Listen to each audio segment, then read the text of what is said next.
আমি আজকে রান্না করব লাল চালের ভাত। এটা আমাদের দেশে বলা হয় আমন ধান, এই ধান থেকে চাল হয়। কিন্তু আপনাদের ওইদিকে কি ধান বলেন অবশ্যই কমেন্টে জানাবেন। এই চালটা কিন্তু বাজারেও কিনতে পাওয়া যায়, বাজারে রং মিশায় বিক্রি করে, কিন্তু এটা কিন্তু নিজের হাতেই বানানো। আমার ভাবি বানাইছে, পরে আমাদের পাঠায় দিছে। ভাবলাম ভাত রান্না করে খাবো, আপনাদের সাথে শেয়ার করি। আজকে আমি এই লাল চালের ভাত রান্না করব, তার সাথে মুরগির মাংস, বেগুন ভাজি, আলু ভর্তা। এই ভাতের সাথে কিন্তু ভর্তা বেগুন ভাজি দিয়ে খাইতে খুবই ভালো লাগে। তো এটা কিন্তু স্বাস্থ্যের জন্য অনেক ভালো এই চালটা। তো আপনারা পুরো ভিডিওটা দেখতে থাকেন। এবার আমি চালটা খুব ভালো করে ধুয়ে নিব।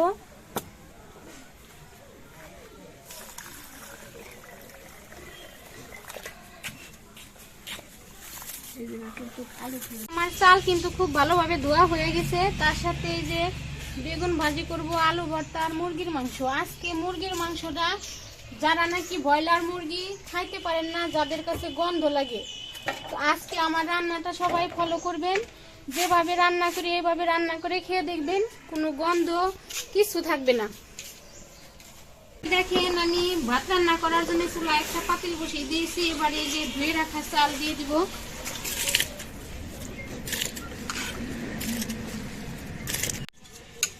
এবার ঢাকনা দিয়ে ঢেকে দিব।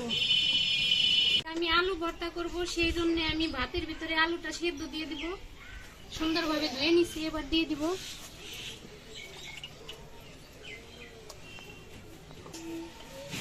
এই আমি বেগুন ভাজি করার জন্য বেগুনটা কাইটে নিতেছি।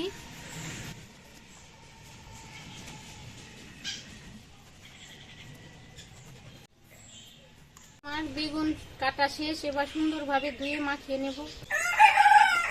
আমি বেগুন কিন্তু খুব ভালোভাবে ধুয়ে নিয়েছি, এবার মশলা দিয়ে মাখিয়ে নেব।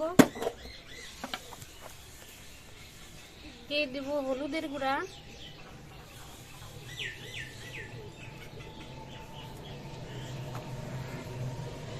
মরিচের গুঁড়া, পরিমাণ মতো লবণ।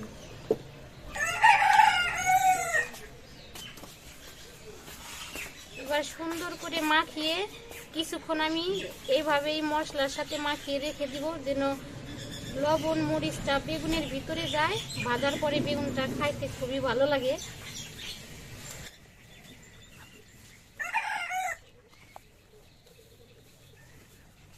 আর বেগুন মাখানো শেষ, এখন এইভাবেই কিছুক্ষণ রেখে দিব।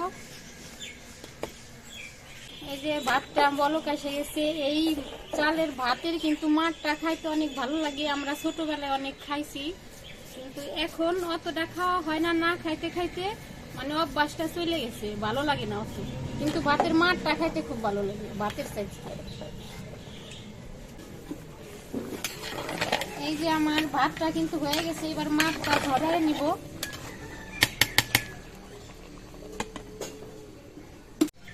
আমি প্রথমে তরকারি রান্না করব, তার জন্য একটা চুলায় একটা কড়াই বসায় নিছি। এবার দিয়ে দেব সয়াবিন তেল।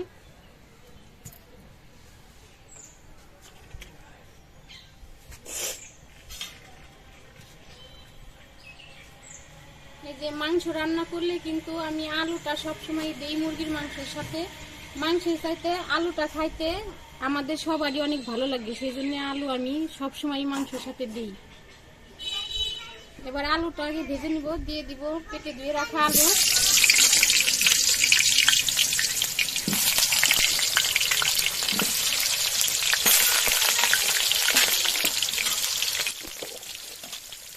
দিয়ে দিব একটু হলুদ গুঁড়া, লবণ। এবার আলুটা লাল লাল করে ভেজে নেব।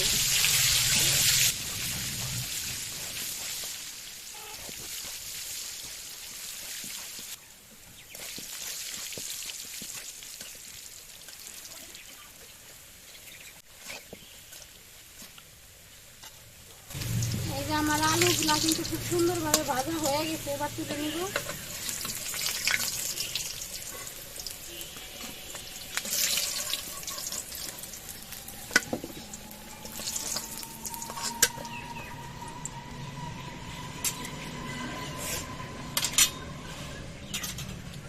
এবার এবার ভেজে নিব পেঁয়াজ বেরেস্তা, তার জন্য দিয়ে দিব পেঁয়াজ কুচি,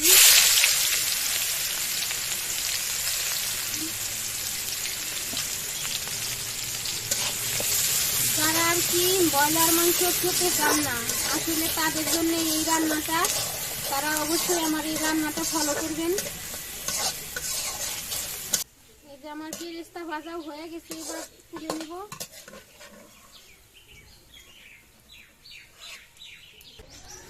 এবার এই যে মাংসটাও ভাইজে নিব, সেজন্য মাংসের ভিতরে একটু মশলা দিয়ে মাখিয়ে নেব।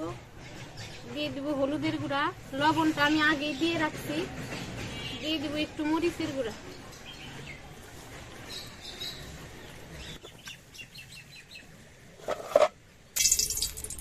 এবার দিয়ে দিব এই যে মশলা দিয়ে মাখিয়ে রাখছি মাংস।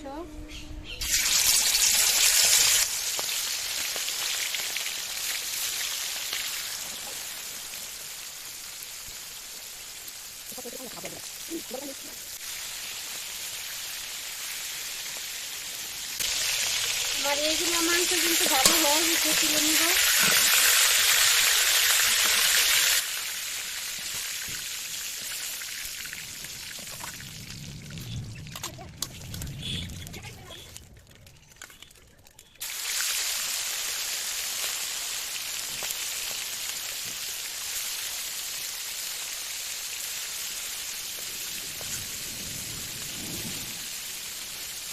ভালো হয়ে গেছে, তুলে নিব।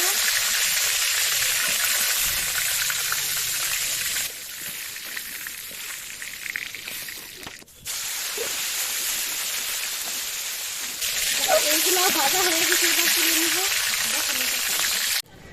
এই তেলের উপরে দিয়ে দিব গোটা গরম মশলা, তেজপাতা, তারপরে দিয়ে দিব পেঁয়াজ কুচি।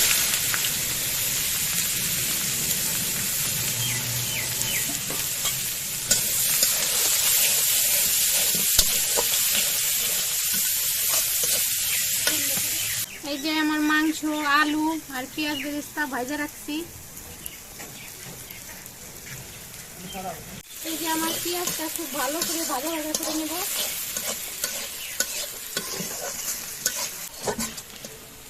আমার পেঁয়াজ কিন্তু খুব ভালোভাবে ভাজা হয়ে গেছে, এবার দিয়ে দেবো বাকি সব মশলা। আমি প্রথমে দিয়ে দিব মরিচের গুঁড়া, কালারটা ভালো হওয়ার জন্য।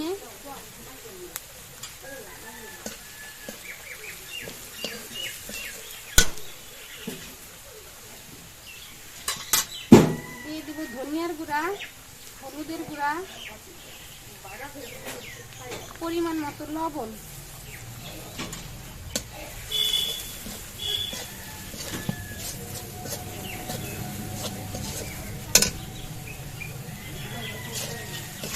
এবার দিয়ে দিব বেটে রাখা আদা, রসুন আর জিরে।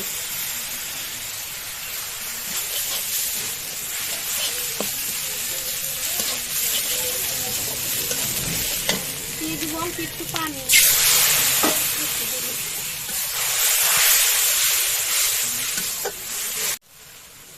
এই যে এবার দিয়ে দিব কাঁচামরিচ,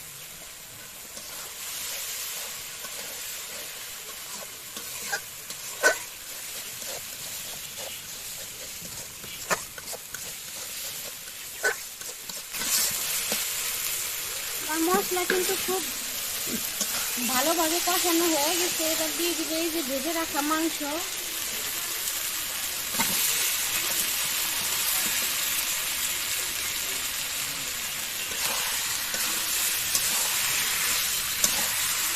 এবার এই মশলার সাথে এই মাংস খুব ভালোভাবে কষিয়ে নিব।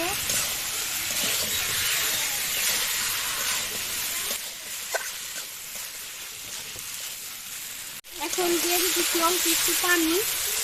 একটু পানি দিয়ে মাংস আর মশলা আরো ভালো করে কষিয়ে নিব।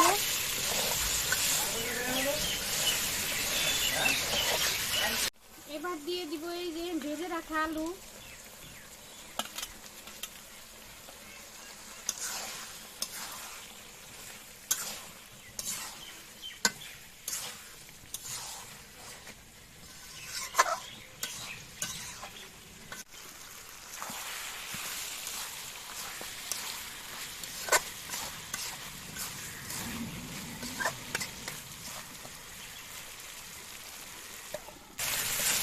মাংস মাংসটা কিন্তু খুব ভালোভাবে কষানো হয়ে গেছে। এবার দিয়ে দিব পরিমাণ মতো পানি।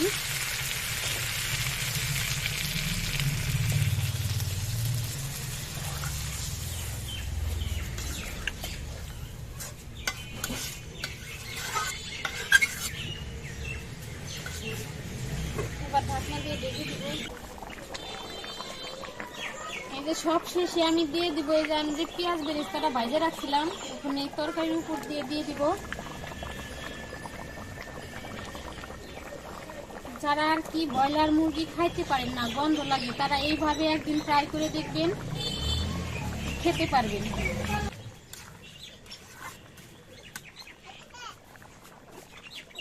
এই যে ভাতের মাঠটা গুলাই আমি এখন খাবো। বিসমিল্লাহ। ভাতের চাইতে কিন্তু এই ভাতের মাঠটা খাইতে বেশি মজা। লাল চালের ভাতের মাঠ, এটা কিন্তু বাজারের কিনা চাল মার অত ভালো লাগবে না, ওরা মেডিসিন দিয়ে মানে কালার করে বিক্রি করে। আর এটা ক্ষেতের ধানেরই নিজের হাতে বানানো চাল, তার জন্য খাইতেছি।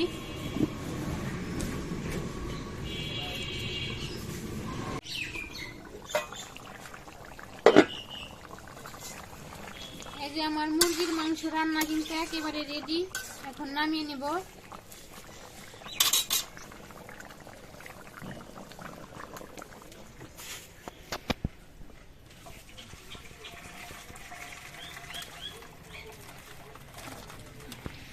এই যে মুরগির মাংস রান্না শেষ, এবার আলু ভর্তা আর বেগুন ভাজিটা করে নিব।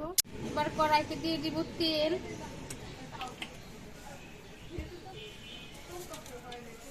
আমি শুকনা মরিচ দিয়ে আলু ভর্তা করব, সেজন্য আগে মরিচগুলা ভেজে নিব। এই দেখেন, এগুলা কিন্তু আমাদের বাড়ির গাছের শুকনা মরিচ। হয়তো আপনারা বলতে পারেন এত ছোট ছোট কেন।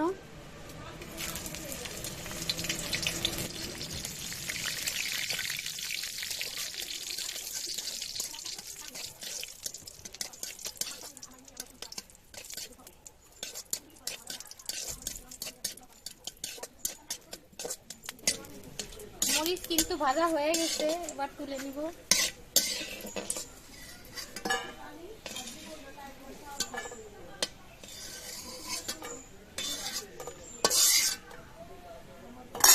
এবার এই তেলে দিয়ে দিব আর একটু তেল। এবার দিয়ে দিতেছি এই যে আমি বেগুন মশলা দিয়ে মাখিয়ে রাখছিলাম, বেগুন ভাজি করব। বেগুন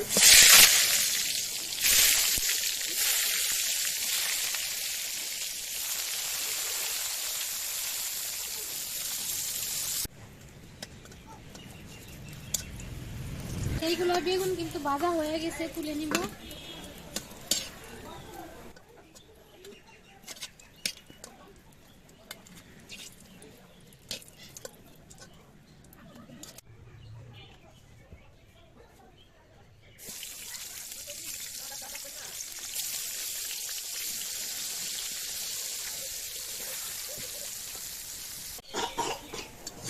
এই যে আমার এগুলা বেগুন হয়ে গেছে, এগুলা উঠাইলেই রান্না শেষ।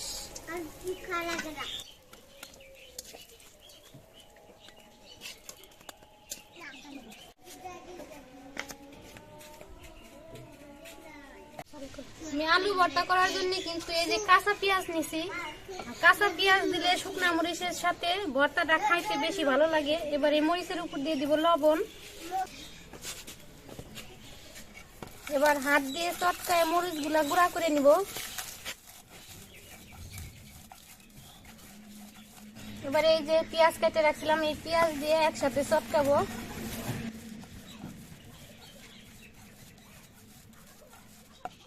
দিয়ে দিব একটু সরিষার তেল। এই কাঁচা পেঁয়াজ শুকনা মরিচ ভাইজা সরিষার তেল দিয়ে ভর্তা করলে কিন্তু এক প্লেট ভাত শুধু ভর্তা দিয়েই খাওয়া যায়।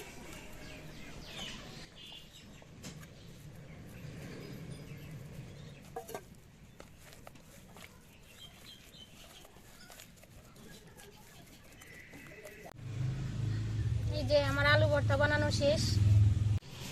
এই যে আমি ভাত নিয়েছি, আলু ভর্তা বেগুন ভাজি, সাথে মুরগির মাংস।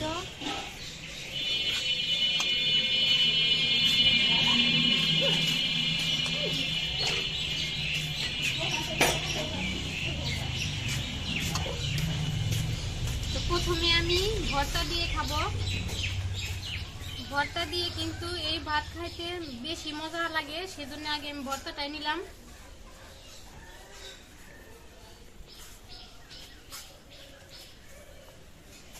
বিসমিল্লাহ।